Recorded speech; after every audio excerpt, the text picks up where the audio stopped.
Tiene la palabra la señora Mar Jiménez López, jefa de Área de Formación y Relaciones Institucionales del Ministerio de Educación, Cultura y Deporte. Hola, buenos días.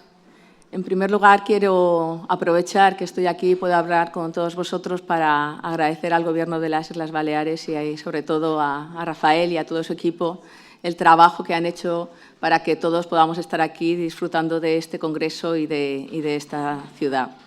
Y, por otro lado, también quería agradecer a todos los responsables de las comunidades autónomas que están aquí con nosotros el trabajo que han hecho para poder permitir la asistencia de todos los profesores y todos los centros que han podido venir y, sobre todo, también para hacer la selección de todas las experiencias que se han presentado aquí de las diferentes comunidades autónomas. Muchas gracias a todos.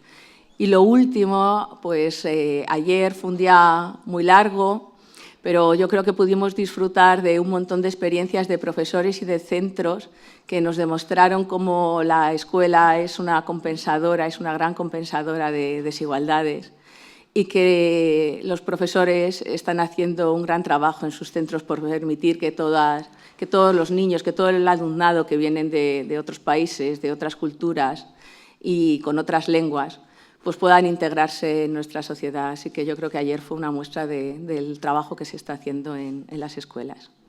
Bueno, quería presentaros a nuestra ponente, que es Rosa Aparicio Gómez y que tiene un trabajo ingente en migraciones. Ella es doctora en Ciencias Políticas y Sociología y tiene un máster hecho en la Universidad de Boston. En la actualidad es investigadora en el Centro de Estudios sobre Migraciones y Ciudadanía del Instituto Universitario Ortega y Gasset. Anteriormente fue catedrática de Sociología en la Facultad de Ciencias Humanas y Sociales y es investigadora del Instituto Universitario de Estudios sobre Migraciones de la Universidad Pontificia de Comillas, del cual fue fundadora y directora. También fundó la revista Migraciones y ha sido directora de la misma durante 12 años. Bueno, su currículum es muy extenso. Ella ha sido miembro representante de España en numerosos consejos, en numerosos grupos asesores, tanto españoles como internacionales, y ha hecho numerosas investigaciones en este tema y tiene múltiples publicaciones en revistas nacionales e internacionales. El título de la conferencia de hoy va a ser La integración de las segundas generaciones de la inmigración, la cuestión identitaria, y ella ha dedicado muchos años de su vida y de su investigación a este tema. Lo mejor que podemos hacer ahora es escucharla. Rosa, tienes la palabra. Muchas gracias por estar aquí.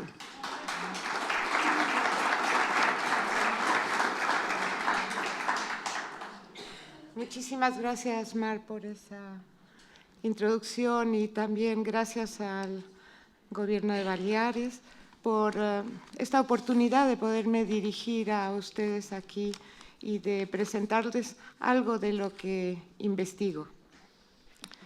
En principio, pues voy a hablar de lo que llamamos las segundas generaciones, o llamamos mal las segundas generaciones, pero de los hijos de inmigrantes que muchos de vosotros tendréis en vuestra labor, con los que os encontraréis muchos de vosotros en vuestra labor docente. No voy a tratar directamente de la educación, sino de un aspecto de estos hijos de inmigrantes, pero que luego incide de manera importante en la educación, probablemente. Sí, bueno. Cuando hablamos hoy del desafío de las segundas generaciones a nuestras sociedades receptoras, normalmente pensamos más bien en concretos casos de fracaso de la integración de determinados grupos, como por ejemplo los hijos de los argelinos en Francia. O bien también solemos pensar muchas veces en procesos mucho más generales derivados de las penurias casi inevitables de la vida inmigrada que pueden afectar a los hijos de quienes las padecen. Como por ejemplo, entre nosotros en España, las situaciones que ocasionarían los supuestos malos resultados escolares que, según muchos de los informes que salen, y entre otros los informes PISA, estarían obteniendo las segundas generaciones. Y es que seguramente esos malos resultados escolares las condenarían a quedar relegados en nuestra sociedad para lo relacionado luego con el mercado de trabajo, a un nivel socioeconómico inferior al de sus compañeros hijos de nativos. Y no solo inferior al de ellos, sino en sí mismo ligado a tareas de muy escaso valor añadido, proclives a crear estratos sociales de contribución escasa o deficitaria a nuestra economía. Aunque vemos que esto no es solo el fin que van a tener muchos de los jóvenes de ahora. Incluso en alguna medida también los vemos amenazados de convertirse en una posible subclase social cívicamente marginada y amenazada por toda clase de riesgos.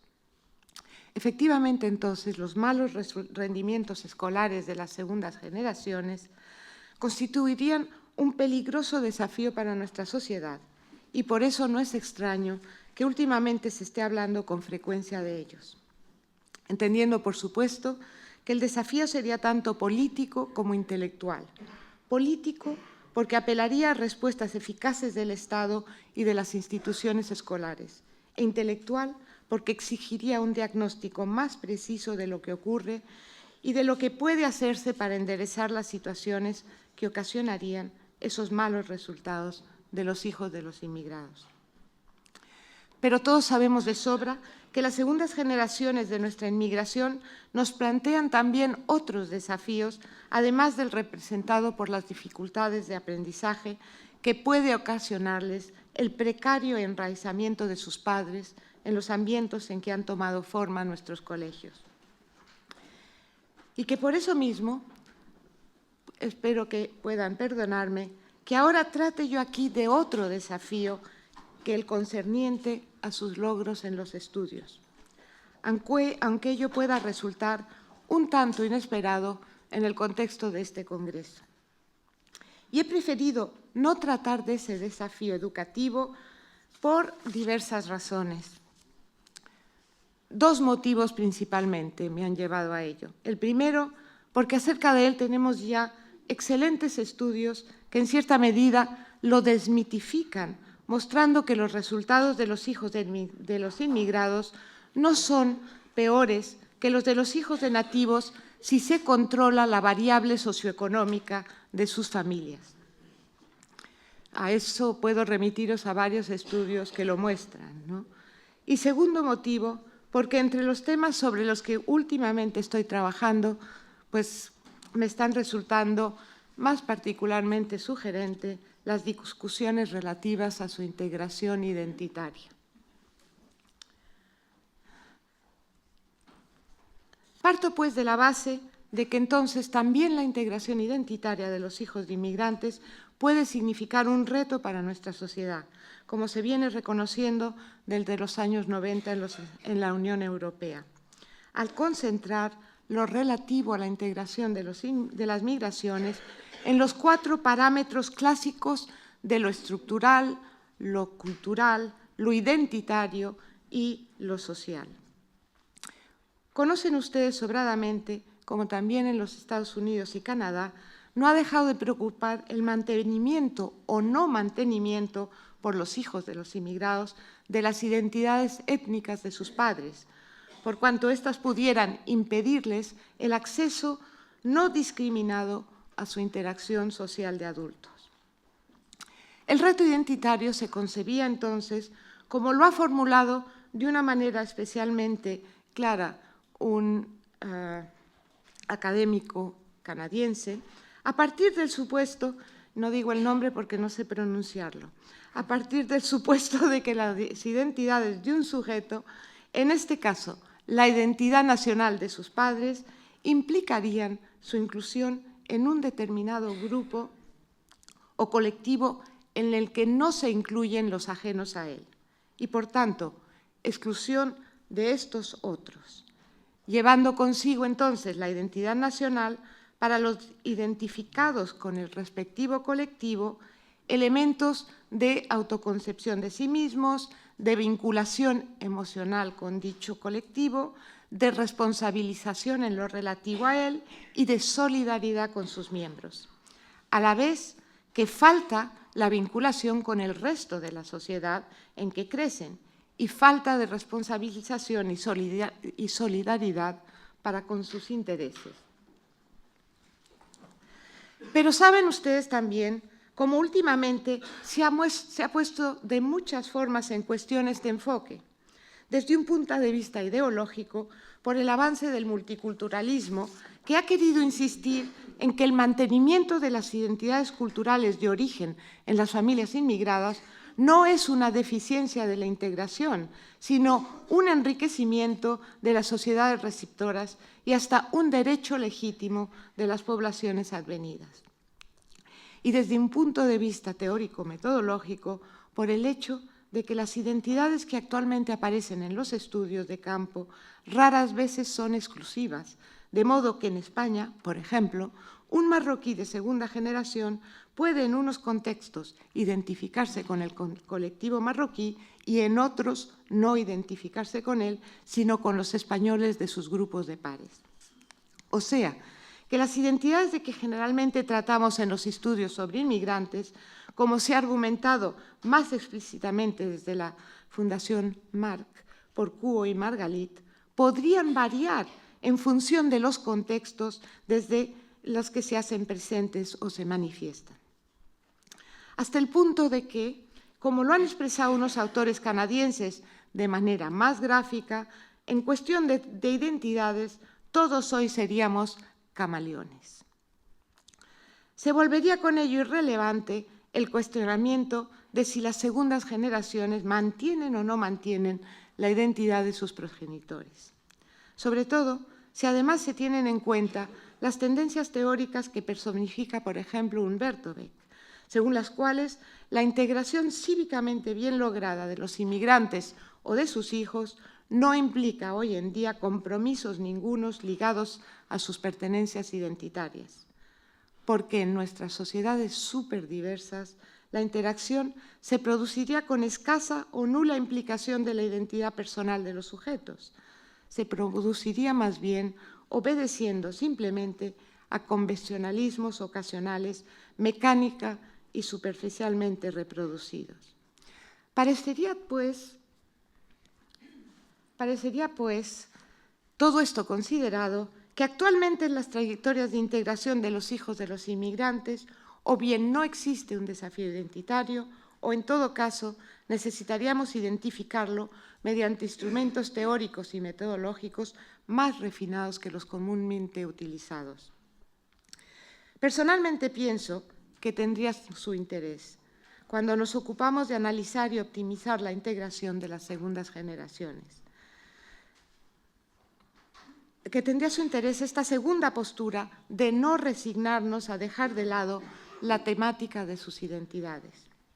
Sobre todo porque los medios de comunicación mantienen vivo el tema, no dejando de aludir bastantes veces con alarmismo a las raíces culturales que harían a los hijos de los inmigrantes diferentes de los hijos de los nativos.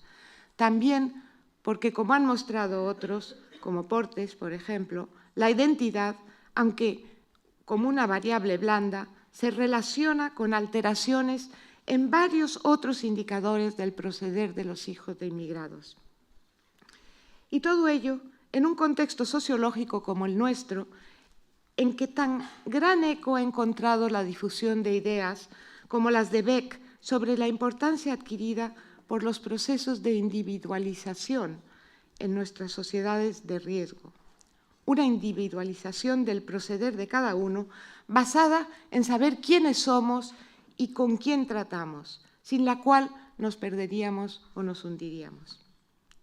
Se nos plantearía pues hoy día la cuestión de cómo mejor entender y abordar empíricamente el desafío identitario eventualmente latente en los procesos de individualización de los sujetos de nuestras segundas generaciones.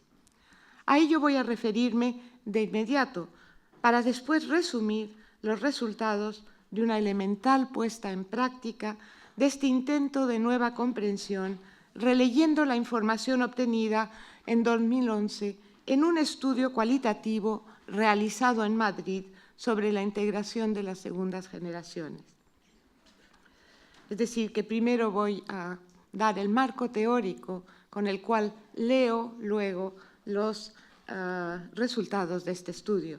Espero no aburriros mucho con esta parte más teórica, pero que si no, no se entendería la lectura que hago luego de los resultados. Bueno, aquí está al revés el título, pero no conseguí ponerlo al derecho. Lo estuve intentando un buen rato y al final lo dejé así. El nuevo tratamiento, entonces, de la cuestión identitaria.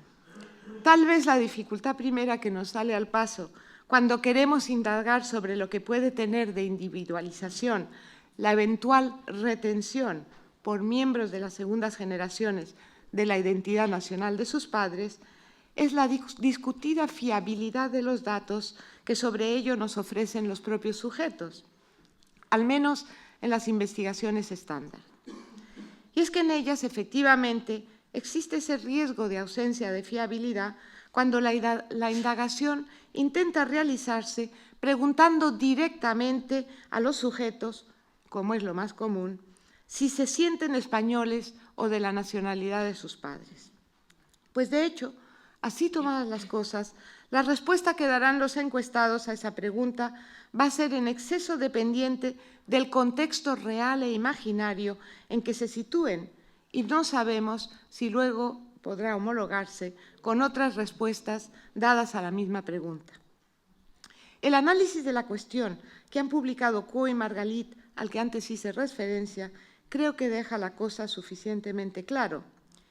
Y el recurso a querer entender restringidamente la cuestión identitaria como interrogante diferenciado sobre los grupos sociales al que el encuestado diría pertenecer, como lo procura, por ejemplo, el cuestionario elaborado para otro estudio en el que he participado, como es el estudio TIES.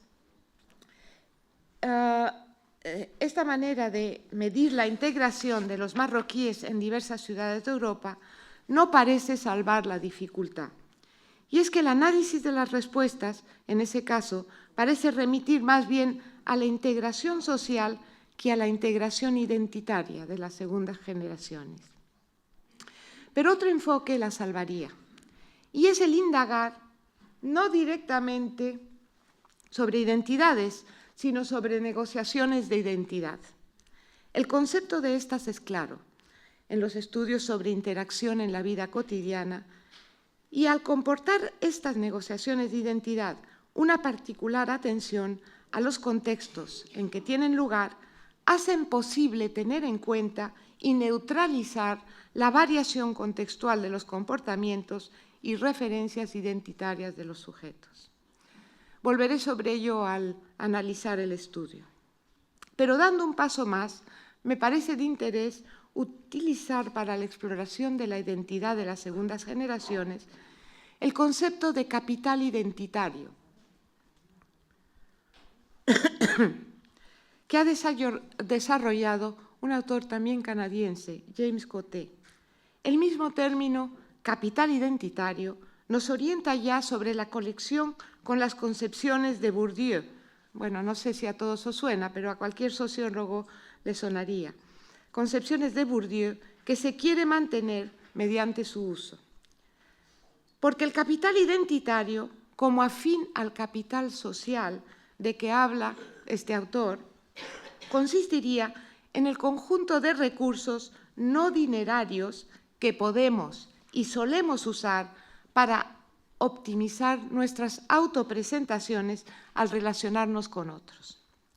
Unos recursos que a veces serían más tangibles, como posesión de certificados profesionales o despliegue de signos de estatus o exhibición de supuestas vinculaciones a familias o instituciones de prestigio, y otras menos tangibles, como habilidades para leer adecuadamente las situaciones en que podemos ir entrando a fin de presentarnos en ellas de la manera más conveniente. La tan criticada expresión, usted no sabe quién soy yo, a menudo usada entre nosotros por quienes quieren utilizar abusivamente supuestas prerrogativas que les concede su estatus, ejemplifica muy bien lo que pueden significar en nuestra interacción las personales disponibilidades de referencias identitarias. Coté, pues, está persuadido de que la individual posesión y manejo de esta clase de referencias se ha vuelto especialmente importante en las sociedades avanzadas de hoy. Y de ahí el interés que puede tener el concederles un lugar propio cuando nos interesamos por lo que sucede con las identidades que se atribuyen los hijos de inmigrantes. Y es que en dichas sociedades avanzadas, vistas desde un punto de vista sociológico, se habrían vuelto inseguros e ineficaces los apoyos consuetudinarios e institucionales, que antes nos ayudaban a los individuos a transitar por los diversos contextos sociales, presentándose en ellos con espontánea ingenuidad. Pues antes bastaba con ser hijo de no sé quién para podernos presentar de una manera. Y de aquí se seguiría, entonces, que los recursos psicológicos disponibles por los individuos, en orden a facilitar la negociación y el movimiento entre los diversos ambientes y estructuras sociales, habrían adquirido una relevancia social antes rara vez alcanzada, afectando el hecho cualitativamente a los procesos de maduración de las identidades. También ha trabajado Coté la nueva importancia epocal de la individualización de las identidades, resumiendo sus ideas en la tabla que podéis ver aquí. Una tabla de doble entrada en cabeza de la cual diferencia las tres perspectivas, la premoderna, de primera modernidad, de modernidad tardía, desde las que le interesa mirar el tema, a saber, la referencia a estructuras sociales, las referentes al régimen de interacción que con dichas estructuras se corresponde y las pertenencias a los tipos de identidad que en ellas predominan. Lo que he puesto sistema cultural es el régimen de interacción. En cuanto a los tipos de estructura social que cree importante tener en cuenta, señala en cabeza de su esquema los tres clásicamente nombrados en la actualidad, el de las sociedades premodernas, de primera modernidad y de modernidad tardía, en que los estilos predominantes de configuración de la identidad serían diferentes, a saber, en la premodernidad el régimen de interacción sería el posfigurativo, o sea, basado en las experiencias de las generaciones anteriores, de nuestros padres, de nuestros abuelos. En la primera modernidad sería, en cambio, configurativo o basado en la interpretación del presente. Y en nuestra modernidad tardía sería prefigurativo o basado más bien en las representaciones del futuro, donde por ello adquirirían más importancia los pares. Paralelamente, la gestación de las identidades sería en la época premoderna orientada hacia la tradición, ahí lo pongo en inglés, tradition directed, o basada en las imágenes de los mayores. En la primera modernidad o modernidad ilustrada se basaría en criterios personales e internos de los individuos. Por eso, inner directed, es decir, dirigido hacia adentro. Y en nuestra modernidad tardía, la misma gestación se produciría tendiendo sobre todo a cómo son los otros, other directed, es decir, dirigido por los otros. Y no se contenta el mismo autor en señalar estos matices para precisar el alcance de nuestras indagaciones sobre la identidad. Bajando a la práctica, no deja de observar que si las cosas son así, no puede sino ocurrir que en las sociedades premodernas lo más decisivo para la interacción sería el capital humano, más o menos estable con que los individuos se enfrentan a sus tareas. En las sociedades de primera modernidad, en cambio, lo sería el capital cultural con que se gobiernan en sus personales tomas de decisiones. Y en cambio, en nuestras sociedades de hoy, el capital identitario sería lo más importante. Sin duda, todo ello hoy, cuando nos preguntamos sobre el nivel de integración de las segundas generaciones, no dejaría de llevarnos a una muy especial atención a la clase de desafío identitario que en la sociedad presente se nos puede presentar. También, a mi entender, refuerza la conveniencia de atender a las eventuales negociaciones de su identidad, en que ese capital debe entrar en juego al ir avanzando nuestras segundas generaciones en su incorporación a nuestra sociedad. Esto es lo que intentó el estudio cualitativo sobre la transición a la integración adulta de los hijos de los inmigrantes en Madrid, al cual me referí al principio y del que voy a presentar ahora una relectura a fin de ejemplificar en la práctica los puntos de vista teóricos que he estado exponiendo. Describiré primero las características metodológicas de este estudio. Si me perdonáis, voy a beber un poco de agua.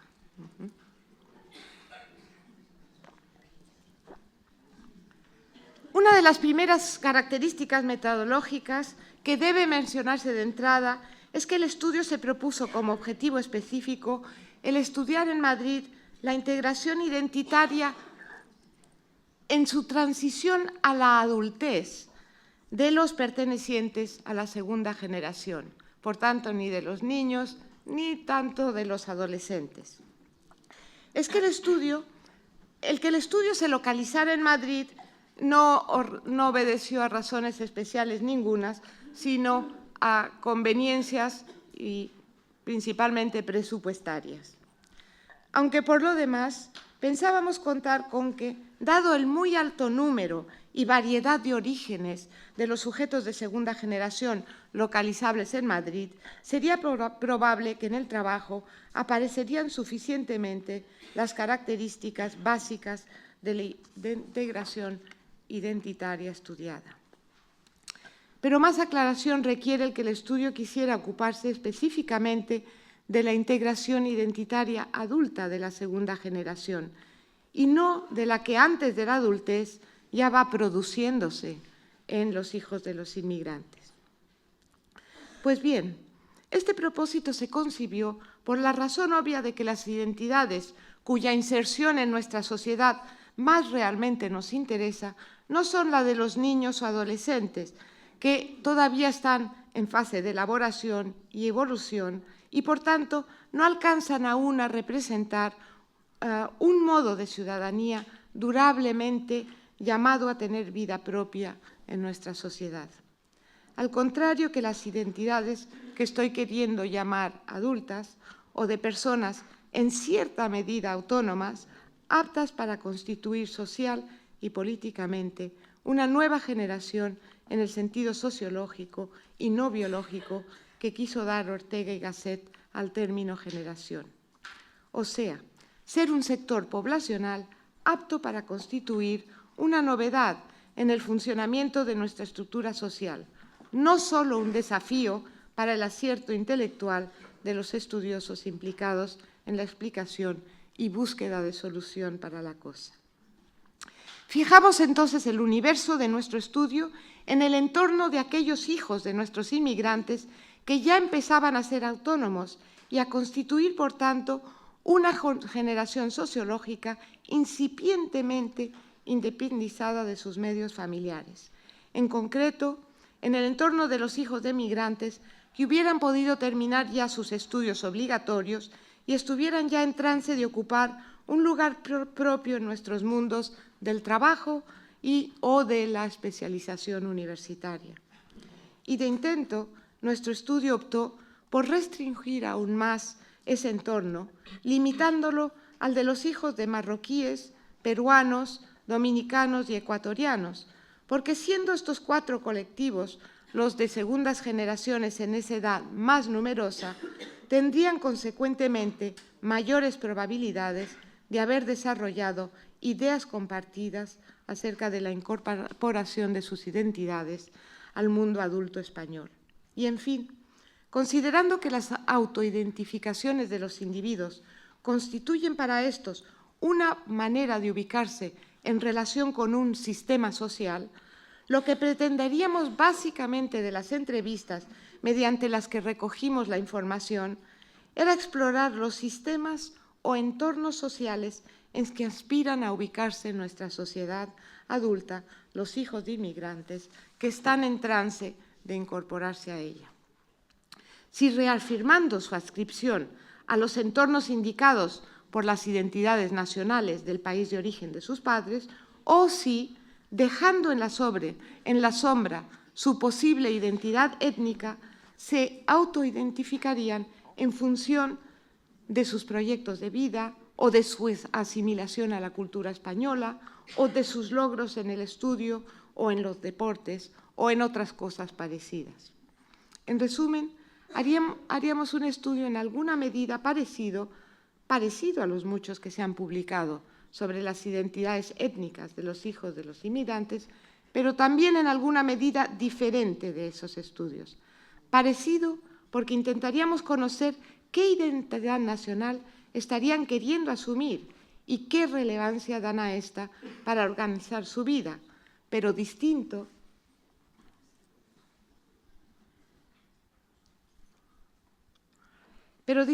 porque no trabajaríamos con el aspecto de que un hijo de inmigrante, por identificarse como nacional del país de sus padres, va necesariamente a reproducir en su convivir los problemas con que han estado enfrentándose ellos.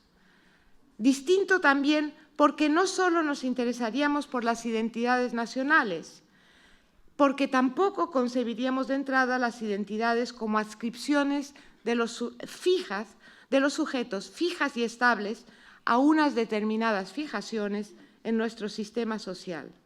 Finalmente, porque atenderíamos especialmente a los procesos de negociación de identidad, eventualmente mediantes en la evolución identitaria de los sujetos de la muestra, de modo que pudiéramos apreciar los condicionantes situacionales de las identificaciones. Obviamente, dados estos propósitos, la metodología cualitativa era la indicada, puesto que para emprenderla no se contaba previamente con un conocimiento del tema suficiente para formular un cuestionario de preguntas cerradas. Y coherentemente con ello, lo que a los muchachos y chicas que se entrevistaron se les pediría en la recogida de información sería que narraran libremente cómo les había ido hasta el momento y qué pensaban hacer en el futuro. Se confiaba en que esto les llevaría a definirse o identificarse de algún modo al empezar a explicarse, como de hecho sucedió, y a narrar si habían ido o no habían ido cambiando de perspectivas y por qué. En concreto, los criterios a que se atuvo la selección muestral investigada fueron los siguientes. Debía abarcar en conjunto a unos 50 sujetos, habrían de ser chicos o chicas, hijos de inmigrantes, que en el momento de realización del estudio estuvieran mirando ya hacia el futuro de su situación de adultos. Es decir, que al hacerse el estudio tuvieran entre 16 y 25 años. La razón por la que se adoptó esta opción está enunciada con anterioridad. Las cohortes de hijos de inmigrantes de los menores de 16 años aún están demasiado inmersas en sus mundos familiares para poder dar señales fiables de cómo ellos personalmente se orientarán al estar fuera del ámbito familiar. En cuanto a los demás de 25, en realidad eran numéricamente demasiado reducidos para poder tener una muestra suficientemente representativa. Ulteriormente, conforme al uso aconsejado en la construcción de las muestras consideradas como correctas en los estudios cualitativos, se diversificó la selección de los informantes con arreglo a variables sociodescriptivas que probablemente podrían afectar a sus experiencias de incorporación social y a su manera de interpretar dichas experiencias, en concreto, atendiendo a equilibrar por sexos la composición de la muestra, a equilibrarla también por colectivos de origen de sus padres, por su pertenecer a la verdadera generación segunda, o bien a lo que se suelen llamar la 1.5, o sea, la de los nacidos en España o la de los nacidos fuera y llegados después de los 7 años. Finalmente, no podría sino tenerse muy en cuenta el entorno del que estarían accediendo a la vida adulta, si desde contextos de continuación de los estudios, bien medios o universitarios, o desde los contextos laborales a que podían haber accedido. Hechas estas aclaraciones, voy a resumir los resultados del trabajo. Bueno, como otros estudios cualitativos, tampoco este trabajo acerca de su tema, las posiciones identitarias de los hijos de inmigrantes, con unas hipótesis previas que permitirían ordenar lo hallado acerca de dichas posiciones identitarias con arreglo a sus características de mayor o menor conveniencia para la integración. Es decir, que este estudio no partió de estas hipótesis que permitían arreglar de acuerdo con la mayor o menor conveniencia para la integración. Nos remitía, en cambio, a muchas maneras de verse los jóvenes a sí mismos y a sus propias situaciones. Así las cosas, entonces, los criterios de ordenación e interpretación de la información recogida debían guiarse más bien por las hipótesis metodológicas que antes expresé, derivadas de la teoría general de las identidades sociales, en particular, la hipótesis mencionada sobre la dependencia contextual de las identidades que toman forma en nuestro medio social de modernidad tardía. También las mencionadas sobre la más adecuada manifestación de esas identidades que se daría en los casos en que los informantes, al describir sus itinerarios, hubieran dejado aparecer episodios de haberlos querido negociar.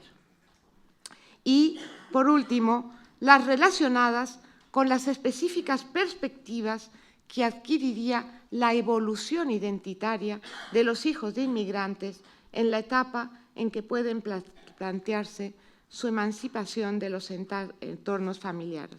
Por tanto, 3 cuestiones: contextos, negociación de la identidad y evolución.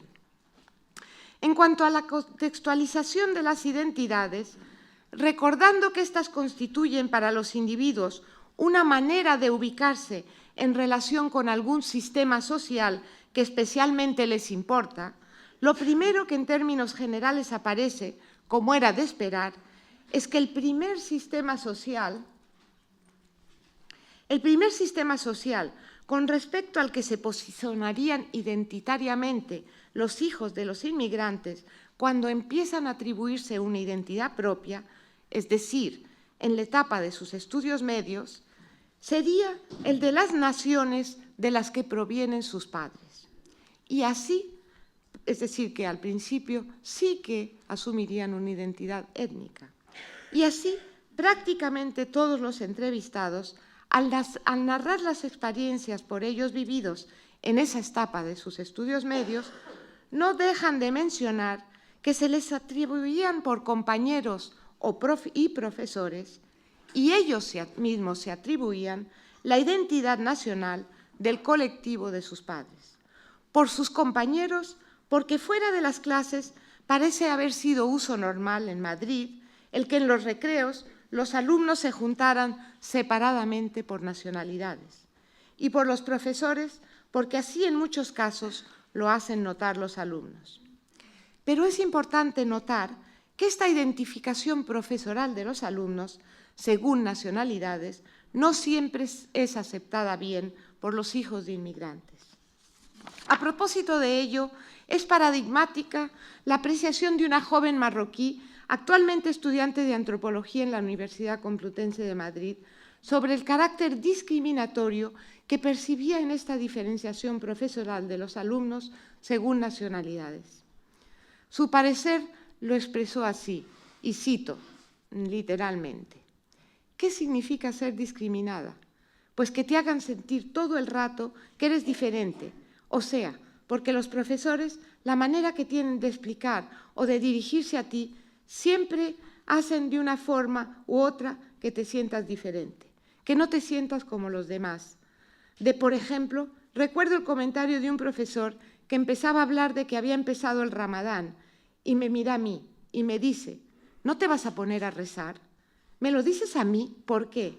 O sea, ¿por qué te diriges para decirme eso a mí en mitad de una clase o cuando van a hablar del velo o lo que sea? Siempre te están mirando a ti y te están preguntando a ti, y eso hace que de una forma u otra te sientas diferente.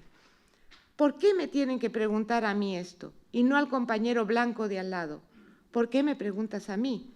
Y eso hace que te sientas diferente y que los demás te vean como diferente. En conclusión, es de notar que en la etapa de los estudios medios a que nos estamos refiriendo, los hijos de inmigrantes normalmente se identifican por sus ascendencias nacionales, pero a la vez no gustan de que otros las identifiquen según ellas. Y ellos, sin duda, indicio del anclaje contextual que afecta a esa identificación nacional.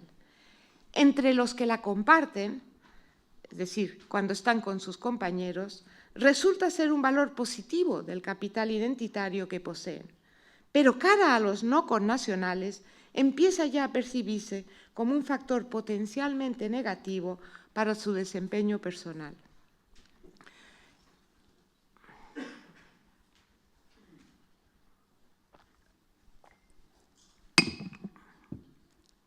Las autoidentificaciones relacionadas con otras instituciones o entidades sociales son bastante menos frecuentes, pero no dejan de aparecer algunas, y algunas van a tener importante resonancia en la autoidentificación identitaria de estos chicos, como por ejemplo los Scouts, los grupos formados en los CEPIs en Madrid. Los CEPIs son centros,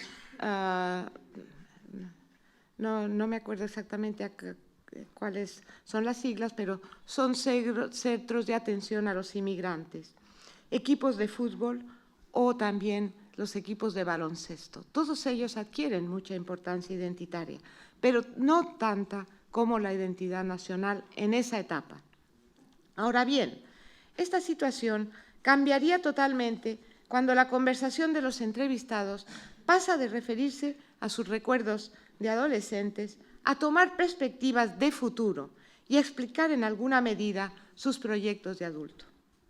Entonces, muy raras veces nombran o hacen entrar en juego, entre los rasgos que se atribuyen a sí mismos, algo que se relacione con la condición nacional de sus familias y con la postura que ellos mismos toman con respecto a esa condición nacional. En vez de eso, los rasgos con los que se identifican remiten a las instituciones relacionadas con la entrada al mundo del trabajo, con el espacio emocional interno de sus familias, con el mundo del consumo, eventualmente con los mundos del ocio y la diversión. Y adoptando el punto de vista del capital identitario, resulta muy claro que en su acceso a la adultez, lo que más les importa son los aspectos de ese capital que tiene que ver con sus logros de certificados escolares y con el reconocimiento y estima que encuentran en sus relaciones con sus pares. En cuanto a lo primero, porque les ha llegado la hora en que el ser reconocidos como buenos estudiantes, o al menos como no malos, es muy importante para la autoidentificación con que tienden a presentarse en sus narraciones. En cuanto a lo segundo, porque al parecer el estilo de su identidad es el que arriba mencioné como típicamente, lo decía en inglés, other directed, es decir, dirigido por otros, por los otros. En concreto, las referencias a las nacionalidades en esta época posterior a los estudios medios aparecen de dos maneras distintas, la una en un marroquí y la otra en algunos ecuatorianos y dominicanos, aunque, por supuesto, no es necesario advertir que en un estudio cualitativo como este, ello no indica que se trate de formas de discurso específicas de marroquíes y latinos, solamente presentes entre ellos. El tipo de discurso que emerge en el informante marroquí al que me refiero, actualmente estudiante de Historia en la Universidad Complutense, se hace ver en su siguiente comentario, y cito: «Eso de venir del Magreb también es un límite. Yo creo que no se relacionan igual con un latino que con un árabe. Quizás sea cuestión de cultura, pero con el tiempo sí que la gente entiende que eres español, que has nacido aquí y tienes la cultura de aquí». Y ya vemos que esta estructura de discurso remite a un joven de yo fuerte, que trata de juzgar con objetividad sobre los inconvenientes que pueden acarrear ciertas nacionalidades de origen, pero no por eso se embarca en posturas conflictivas o victimistas. Al contrario, esperaría hacerse valer por sus cualidades y éxito. El problema identitario a que remite no está en que por querer mantener su origen se les produzcan dificultades para integrarse a los que son como él. Está en su autoexigencia de hacerse valer como español, pese a esa discriminación de que es objeto por parte de los nativos. El otro tipo de discurso que he mencionado es totalmente diferente. Se manifiesta en los muchachos que, proyectándose ya hacia su vida adulta, comentan que son los de su mismo origen nacional los compañeros con quienes gustan de tratar y expansionarse fuera del trabajo. Es muy de notar este matiz de fuera del trabajo, o sea, piensan en su identidad nacional y se identifican con ella para lo que respecta a su expansionarse o divertirse, pero para lo que respecta a ámbitos menos exclusivos, como por ejemplo lo es el del mismo trabajo o el de la circulación normal por los espacios públicos, insinúan que ya no se dejan llevar por autoconciencia ninguna de extranjería. Es expresivo el caso de un ecuatoriano que habría empezado muy joven a trabajar con su padre en un negocio familiar de carnicería y que dice que solo sale a divertirse con ecuatorianos, pero a la vez es un chico que está intentando terminar la ESO, de la que había salido para ponerse a trabajar, y lo hace porque quiere entrar en el ejército español. Ya se ve, con esa aspiración a entrar en el ejército español, que lo identitario español no le horroriza demasiado. Y vista la cosa más en conjunto, lo que se encuentra es que el autoproyecto identitario o nacionalístico de la segunda generación en contextos de ocio, pero no nacionalístico en otros aspectos de sus vidas, ocurre entre muchachos inclinados a fijarse metas nacionalísticamente neutras en lo laboral y económico para su futuro de adultos, asociadas al bien pasar de quien, teniendo lo elementalmente necesario, va a poder moverse constantemente en los entornos de sus más fáciles amistades. Desde luego, sería un estilo de retención de la identidad de origen que no constituye desafío ninguno para las trayectorias de integración cívica de quienes lo mantienen. Desde otro punto de vista, se había contado con que la problemática identitaria de los jóvenes de la muestra se nos mostraría de un modo especialmente concreto en los pasajes de sus narraciones que eventualmente aludieran a intentos suyos de reivindicar o justificar ante terceros sus modos de ser, o sea, a casos en que hubieran entrado a negociar con terceros su autoimagen, a negociar su identidad. Y efectivamente, revisando Revisando sus narraciones, aparecieron en ellas diversos episodios de esta clase, aunque no demasiados y no demasiado instructivos con respecto a la integración identitaria adulta de quienes las contaban. Más bien, como podía haberse esperado, remitían a situaciones pasadas o muy generales, la mayoría asociadas con los estilos de identidad orientada hacia los otros a que nos hemos estado refiriendo. Y es que de tres tipos han sido los pasajes de alusiones a negociaciones de identidad que hemos podido identificar. Negociaciones de identidad en el ámbito familiar, negociaciones de identidad de los entrevistados apuntadas en sus propios entrevistadores y luego negociaciones de identidad introspectivas de los mismos entrevistados, es decir, negociaciones con ellos mismos. Me he tumbado a mí misma. En cuanto a las negociaciones de identidad del ámbito familiar, poco de especial nos aportan. Simplemente nos hacen presente que los hijos de los inmigrados, tanto ellos como ellas, llegan a ser quienes son y a conquistar su autonomía juvenil en tensión con los usos familiares que generacionalmente les cohíben.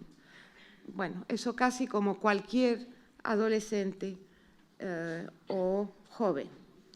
Y al ser los estilos de vida de sus compañeros el panorama al que miran para definirse, entran en la dinámica other-directed de la identidad que van a ser suya, sin que falten, por supuesto, los casos en que su particular evolución y negociación identitaria les lleva a dolerse de sus fallos en estudios por desatención a los empeños familiares. Es decir, que después sienten cierta culpabilidad de haberse enfrentado a los padres. Algo más curiosos resultan los casos en que los entrevistados parecen querer ser reconocidos favorablemente por los entrevistadores, dando a estos explicaciones que puedan realzar sus propios modos de pensar y de ser. Es paradigmático a este propósito lo que varios asocian cuando se les presenta una lámina, porque en el estudio lo hicimos presentándole distintas láminas de personajes o situaciones, cuando se les presenta una lámina en que figura un joven limpiador callejero que está llenando en la calle su carro de basura. Al preguntárseles en la entrevista qué les dice la lámina, comentan: es un empleado de la limpieza. Si yo tuviera que hacerlo, lo haría, porque es un trabajo digno, pero yo aspiraría a otra cosa. Es decir, están mostrándose ante el entrevistador, por una parte, como con quienes tienen miras socioeconómicas de cierta altura, aspirando por ello a logros profesionales más estimados que el de limpiadores. Pero por otra parte, también quieren aparecer como quienes no discriminan negativamente a otros por razón de las tareas que desempeñan. Los campos de relación hacia los que miran estas perspectivas de autoidentificación no tienen que ver, por supuesto, con nacionalidades, sino con el trabajo y con horizontes de estratificación social. Pero en todo caso, mirándose en el espejo de las ideas supuestamente vigentes alrededor de ellas, o sea, de criterios other-directed. Y esto mismo ocurre con el tercer tipo de negociación de identidad que se hizo presente en las entrevistas, el de las reflexiones introspectivas sobre el tema. O sea, cuando un entrevistado comentaba cómo se había decidido, en diálogo consigo mismo, a conducirse y ser tal como pretendía ser. No faltan en la literatura académica referencias a estas negociaciones introspectivas de la identidad que uno quiere asumir. Pero por lo que toca al estudio, dos cosas se hacen notar. La primera, que las opciones identitarias sopesadas en esas negociaciones introspectivas se orientan por las mismas referencias sociales que las negociaciones de identidad entabladas en las interacciones con otras, es decir, por la toma de postura en cuanto al trabajo, al consumo y al ocio, vistos de una manera muy simple.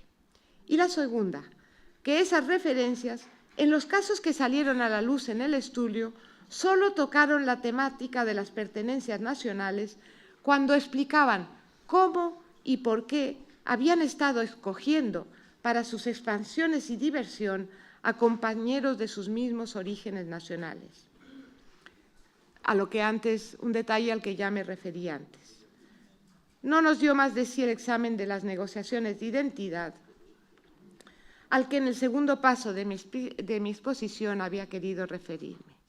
Y ya para terminar, unos comentarios breves a propósito del tercer apartado que quería tratar, el de las actitudes con que los hijos de los inmigrados encaran su emancipación de los entornos familiares. Dos preguntas se nos plantean a propósito de su evolución identitaria en relación con ello. La primera, ¿les inquieta el pensar si van o no van a mantener la identidad cultural de sus antecesores?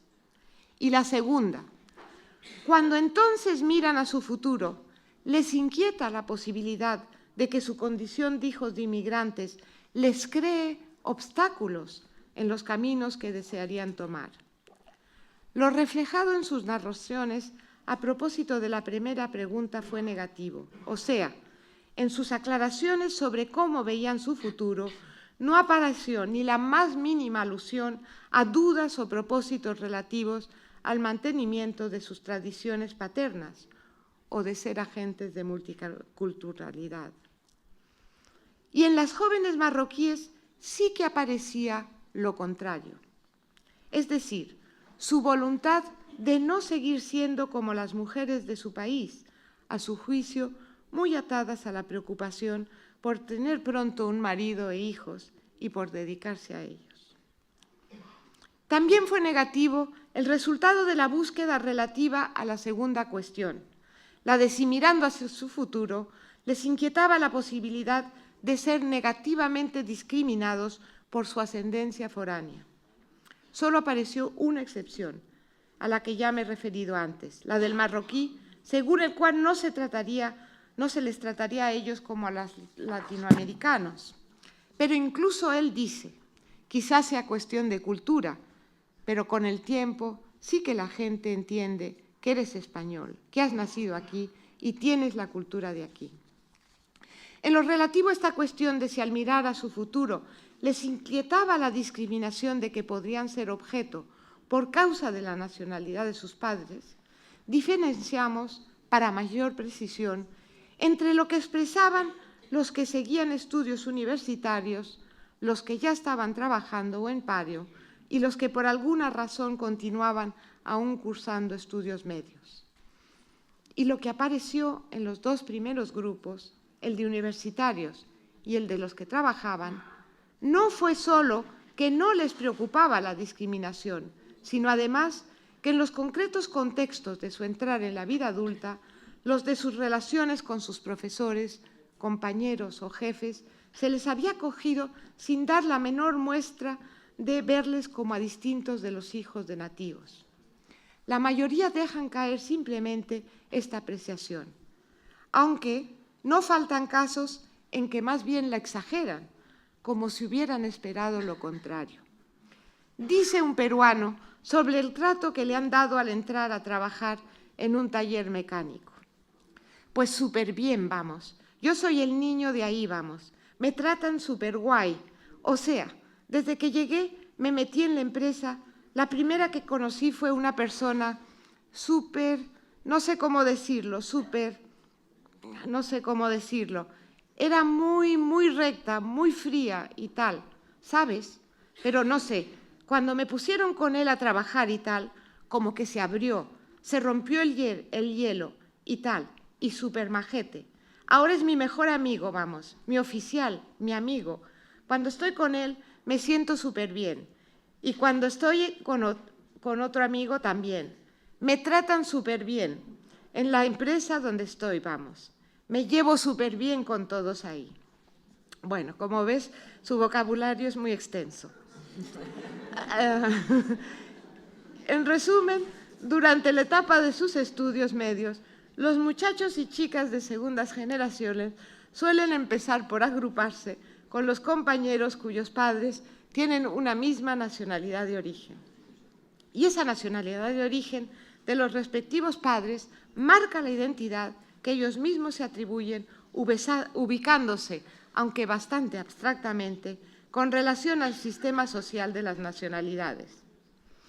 Pero al llegar la época en que van a emanciparse de sus padres, los sistemas sociales respecto de los que van a identificarse son los del mundo del trabajo o de ulteriores estudios, y por referencia a esos ámbitos van a mirarse y valorarse mucho más concretamente a sí mismos.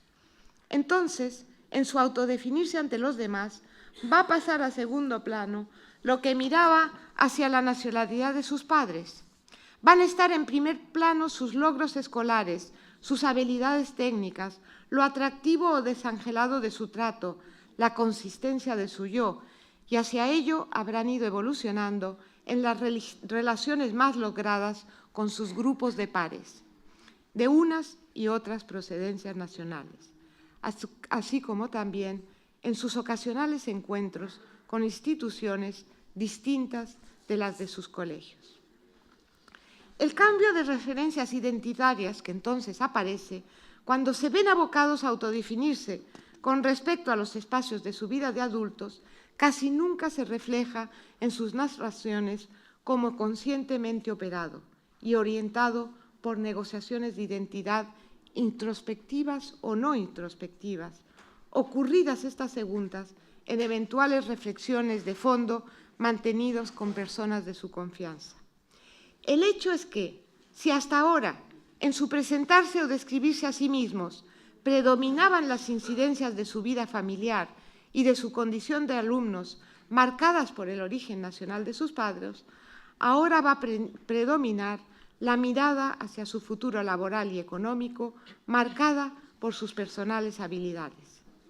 Y aparecen claras las alternativas a que se ha referido Coté al mencionar cómo unos procederán como automáticamente en su trayectoria hacia la identidad de adultos, la cual entonces será lo que él llamaba una identidad por defecto, o sea, una identidad más convencional. Y otros crearán para sí mismos un modo de ser propio, una identidad selectiva, ajustada a sus propias cualidades y a las posibilidades que se les ofrecen. Y aquí es de interés notar, a propósito de ello, que la identidad por defecto no es nacionalista en nuestra segunda generación, pero que alguna vez sí lo sería la identidad electiva, aunque entonces, por su mayor fundamentación reflexiva, parece poder funcionar con integración ciudadana bastante aceptable. Y ya casi para acabar, finalmente, no aparecen en la muestra estudiada casos en que los muchachos o chicas, al ir emancipándose hacia su vida de adultos, piensen con inquietud si deberán mantener o van a poder mantener la identidad nacional con que se manejaron en la época de sus estudios medios. Y tampoco inquietud por el temor de que la extranjería de sus padres les cree a ellos problemas de discriminación. Sin duda, porque la óptica desde la que miran a su futuro, cuando entran al trabajo o a la universidad, se fija más en las relaciones esperables en estos campos que en las relaciones anónimas de la calle o la vivienda, que es donde, en realidad, está más documentada la problemática de nuestra discriminación. En síntesis, lo que ha parecido al revisar cómo los chicos y chicas, cuando dejan atrás sus años escolares, se identifican y ven a sí mismos, es que las personalidades de la gran mayoría no tienen un mal encaje identitario en nuestros medios adultos. Pero es evidente que esto ni ha dependido solamente de ellos, ni va a mantenerse si la sociedad española tendiera en el futuro a rechazarles. Muchas gracias.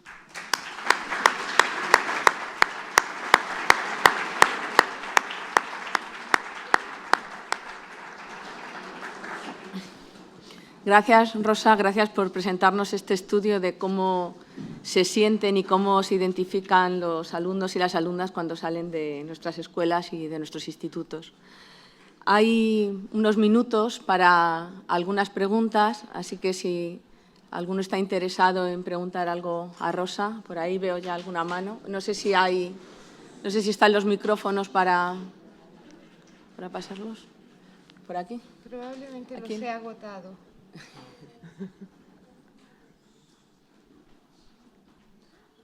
Por aquí hay una pregunta que he visto yo, una mano. No sé si...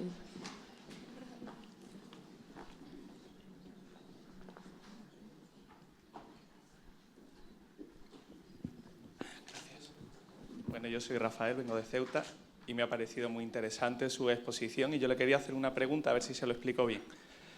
Nosotros en Ceuta vivimos un fenómeno del que usted no ha hablado aquí, me gustaría que opina sobre ello. Tenemos en nuestro centro alumnado de segunda generación, nacido en Ceuta, proveniente de sus abuelos son de Marruecos, y nosotros vivimos el fenómeno de que ese alumnado sigue con una cultura muy fuerte, siguen con su cultura, pero muestran un rechazo hacia las personas que son de Marruecos y hacia otro alumnado que viene de Marruecos. Entonces, pues nos encontramos con que vemos que, bueno, no sabemos si se ubican dentro de una cultura occidental, porque es verdad que han nacido en Ceuta y comparten muchas cosas de la cultura occidental, pero a la vez también de su cultura de origen. Entonces, pues querría saber que usted qué opina, a qué se puede deber ese rechazo y si lo ha estudiado o lo ha conocido en alguna otra parte. Claro, Ceuta es un caso especial, ¿no? Sí. Donde tienen, es decir, en parte porque es numeroso el colectivo de hijos de inmigrantes o de esa segunda generación, y quizás ahí es donde más se puede hablar de una verdadera segunda generación, porque han nacido allí en su mayoría, y yo creo que eso mismo es lo que hace que se dé este fenómeno que tú ahora nos expones, ¿no? Es decir, que ellos, aparentemente lo que eso indicaría es que ellos lo que se sienten realmente es españoles. Otra cosa es que, claro, y que lo son, pero que además eso es con lo que ellos se identifican, aunque también se apropien de una manera de ser que sea la de, aparentemente, el origen de sus padres, pero por eso rechazan los otros que no son españoles. Con eso quieren mostrar que ellos son españoles. Es decir, tiene mucho que ver con eso que decía al principio. Es decir, al identificarme con un grupo, quiero marcar que mi diferencia con respecto al otro, ¿no? Y no es necesariamente por la cultura, sino por el hecho de que soy nacional, nacido aquí, tengo mi carnet de identidad español. Entonces, para él su diferencia es esa con respecto al otro, no en que si ambos practican el Ramadán o si esto, ¿no? Ellos siguen... Eso no es lo que le importa, sino que él tiene, y eso le da otro lugar en el sistema social español, por lo menos, ¿no? Porque es curioso, porque el tema que sus abuelos viven en Marruecos y sus familiares, sí. Y los fines de semana están allí. Y, sí. Y entonces, pues cuando ves ese rechazo, pero a la vez, tanto porque ellos, sus familiares... Pues está claro que estos se quieren identificar como españoles, está claro. Pues muchas gracias. ¿Alguna Sería otra un caso pregunta? interesante a estudiar más allá de esto, sí. Yo te quería preguntar, no sé si... bueno, por ahí hay una. Primero tú.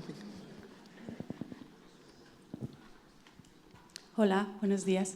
Buenos días. Quería preguntarte, soy Rosa, de Ibiza, y quería preguntarte si hay estudios parecidos de este tipo en otras comunidades o quizá comparándolo con otros países, los resultados podrían quizá, no sé, ser parecidos.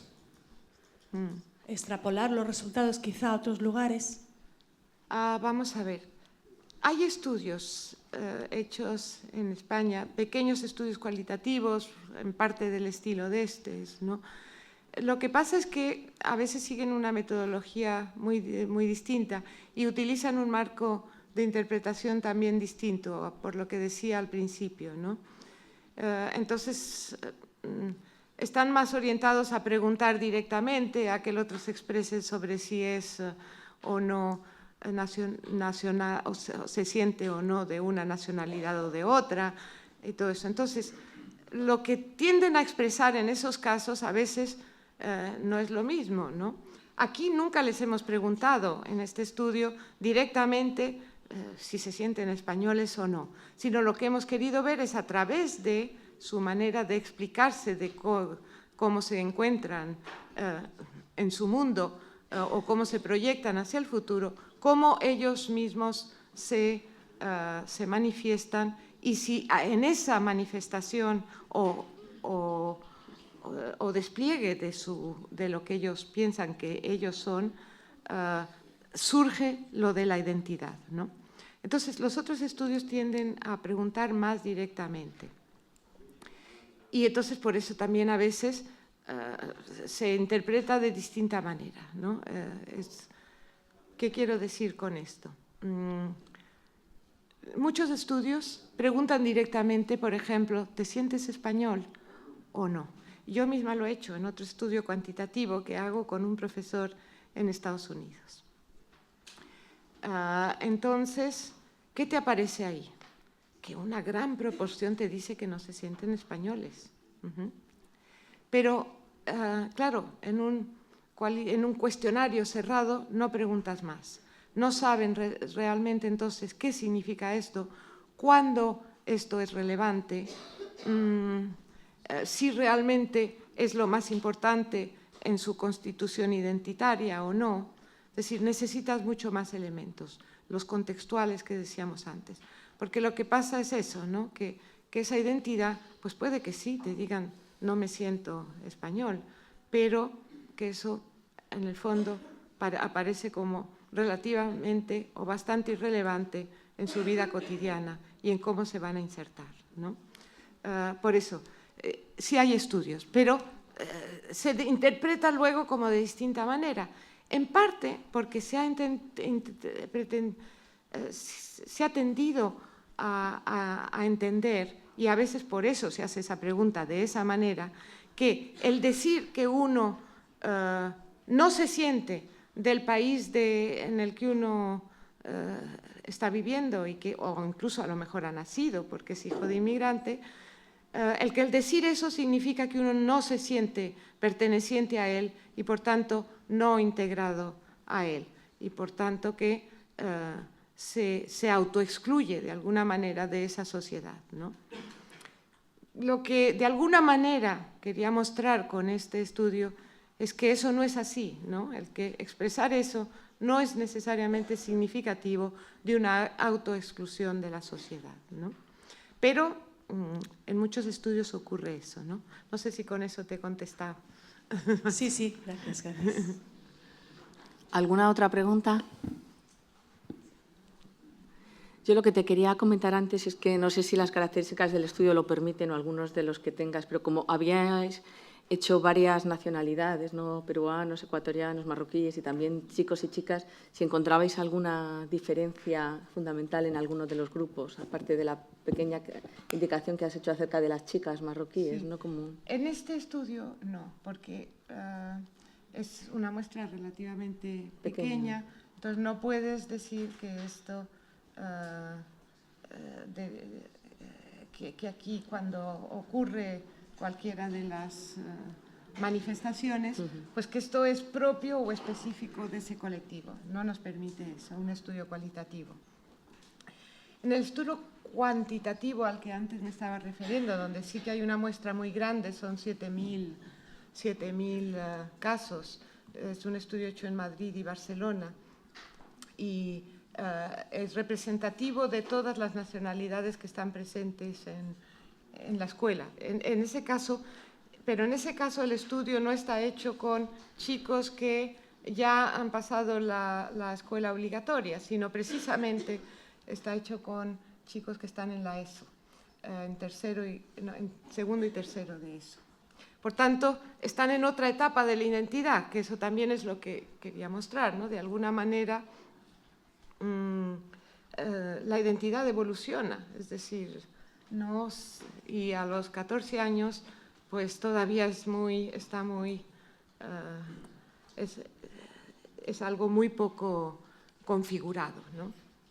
Y de hecho, en ese estudio es cuando nos dicen una gran mayoría que no se sienten españoles, porque ahí sí importa la nacionalidad, pero luego probablemente estos chicos evolucionarán igual que aquí. Hay diferencias en ese estudio, pero que ya digo, tiene que ver más con adolescentes. Sí que hay, y ahí sí que podría decirse que tienen que ver con... hay una diferencia importante, más que entre colectivos, entre los nacidos aquí y los que han venido más tardíamente, ¿no? Y sobre todo entre más tardíamente. Entre los nacidos aquí, el 80% se siente español, mientras que solo el 20% de los no nacidos aquí se siente español. Veis que ahí la diferencia es importante. Y luego, se podría decir que los latinoamericanos son los que en menor proporción se sienten españoles. Yo pienso que eso tiene una explicación clara, ¿no? Es decir, en parte el latinoamericano pues, tiene una cierta vinculación con lo español y la siente así.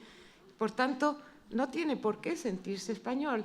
El ser latinoamericano ya es algo que tiene una cierta relación o vínculo con lo español, ¿no?